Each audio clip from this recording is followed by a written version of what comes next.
Assalamu alaikum, YouTube көрүүчүлөр, жылкы сүйүүчүлөр. Сатууга туугандар, ушул гүлүк тай чыгат. Гүлүк издегендерге азыр ушул тайды көрсөтөбүз, маалыматын айтабыз. Айгыр жактан теги жакшы экен туугандар бул тайдын. Бул туугандар айгыр бунун атасы деп айтайын. Көлдө гүлүккө көп чабылган экен, жакшы жыйынтыктары бар экен. Энеси кыргыз жылкы дейт туугандар. Аябай тайдагы гүлүк шамдагай тай экен. Кыймыл аракеттери, буту колдору, баштын формаларынан гүлүк таптап, гүлүк сындагандар билсе керек. Анан айта кетсек, ден соолуктары сонун туугандар, жакшы экен.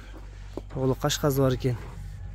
Буту колу таза, туяктарында эч кандай айып жок. Жакшынакай тик туяк экен. Баазы туугандар, баазы 70 000 сом болот экен. Бою 1,40 сантиметр экен.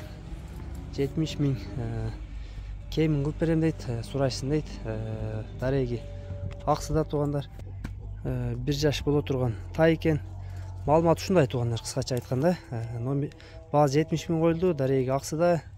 Маалыматтарын айттык, номерлери астына жазып калтырабыз. Кимге жаккан болсо, гүлүк тай издегендер көрөсүңөр туугандар.